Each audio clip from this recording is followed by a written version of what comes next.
Hello, नमस्कार सभी को। आज बात करते हैं क्लास 12th के फिजिक्स के ऑप्टिक्स में जो ऑप्टिकल इंस्ट्रूमेंट हैं उनकी। तो ऑप्टिकल इंस्ट्रूमेंट में बेसिक आज कंपाउंड माइक्रोस्कोप को लेके चलेंगे हम। कंपाउंड माइक्रोस्कोप को जानने से पहले हमें पता होना चाहिए कि सिंपल माइक्रोस्कोप क्या होता है, फिर हम कंपाउंड माइक्रोस्कोप को जानेंगे।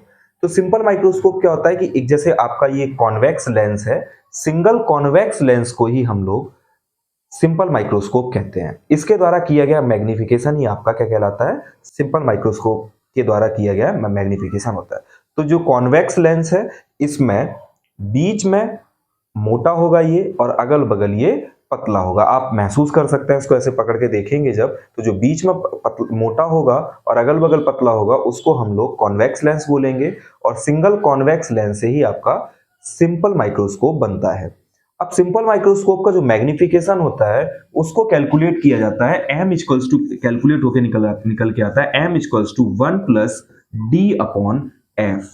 और जब फाइनल इमेज आपकी अगर इन्फिनिटी पे फॉर्म हो रही है, ऐसा कोई केस आ गया जब ऑब्जेक्ट आपका फोकस पे रखा हुआ है तो फाइनल इमेज इन्फिनिटी पे फॉर्म होती है, उस केस में m बराबर हो जाता है आपका d अपॉन एफ। इतना आपको सिंपल माइक्रोस्कोप के केस में याद होना चाहिए।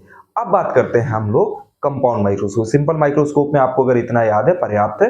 तो अब बात करते हैं कंपाउंड माइक्रोस्कोप की। तो कंपाउंड माइक्रोस्कोप बेसिकली होता क्या है, एक कंपाउंड माइक्रोस्कोप की जैसे आप देख पा रहे होंगे, कंपाउंड माइक्रोस्कोप के अंदर दो लेंस होते हैं, एक ऑब्जेक्टिव और एक आईपीस। ऑब्जेक्टिव साइज में छोटा होता है, आईपीस साइज में बड़ा होता है। इसका एपर्चर भी कम होता है, इसका एपर्चर भी ज्यादा होता है। ऑब्जेक्टिव इसका नाम इसलिए दिया गया क्योंकि ये ऑब्जेक्ट के पास है, और इसका नाम आईपीस इसलिए दिया गया क्योंकि ये आई के पास है। पूरा सेटअप आपका ऐसे बनाया जाता है जिसमें कि ऑब्जेक्ट के जो फॉर्मेशन, ऑब्जेक्ट जो है ना उसकी जो इमेज का फॉर्मेशन होगा वो आईपीस के फोकस और ऑप्टिकल फोकस के बीच में होगा जाके, जिससे कि वो उसकी एक हाईली मैग्नीफाइड इमेज बना पाए। ठीक है ना।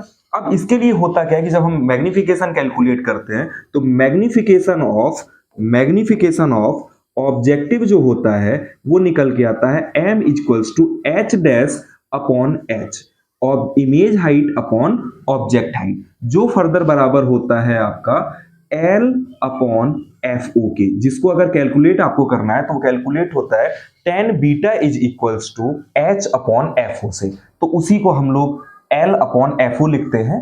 फिर जब हम दूसरे लेंस के लिए मैग्निफिकेशन निकालते हैं तब हमें टोटल मैग्निफिकेशन निकालना होता है। तो पहले ऑब्जेक्टिव के द्वारा जितना मैग्निफिकेशन होगा उसको निकालेंगे, फिर आईपीस से जितना मैग्निफिकेशन होगा उसको निकालेंगे। तो मैग्निफिकेशन ऑफ आईपीस जो निकल के आता है वो निकल के आता है 1 प्लस डी अपॉन एफ ई। और फाइनल इमेज अगर इन्फिनिटी पे फॉर्म हो रही तो मैग्निफिकेशन ऑफ आईपीस हो जाता है आपका डी अपॉन एफ ई।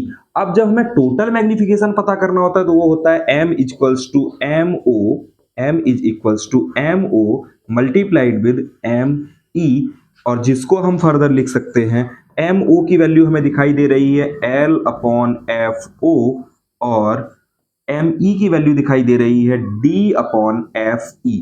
तो बेसिकली आपको याद जो होना चाहिए वो याद होना चाहिए ये formula m equals to L upon F O multiplied with d upon F E. इस फॉर्मूले को आपको याद रखना चाहिए बोर्ड के पर्पज से, इसी से आपके न्यूमेरिकल सॉल्व होते हैं। और माइक्रोस्कोप या सिंपल माइक्रोस्कोप को डिफाइन करना है आपको, तो आप सिंपल क्या लिखोगे कि सिंपल माइक्रोस्कोप एक लेंस होता है और इमेज जो ऑब्जेक्ट रखा जाता है उस केस में फोकस और ऑप्टिकल सेंटर के बीच में रखा जाएगा, तो उसकी एक वर्चुअल इमेज जो कि वर्चुअल इनलार्ज इमेज बनेगी। पर अगर कंपाउंड माइक्रोस्कोप आ जाए तो कंपाउंड माइक्रोस्कोप के केस में दो लेंस होते हैं, एक ऑब्जेक्टिव एक आईपीस। ऑब्जेक्टिव ऑब्जेक्ट के पास, आईपीस आई के पास। ऑब्जेक्टिव और आईपीस के दोनों के एपर्चर जो होते हैं, ऑब्जेक्टिव का एपर्चर छोटा होगा, आईपीस का एपर्चर बड़ा होगा।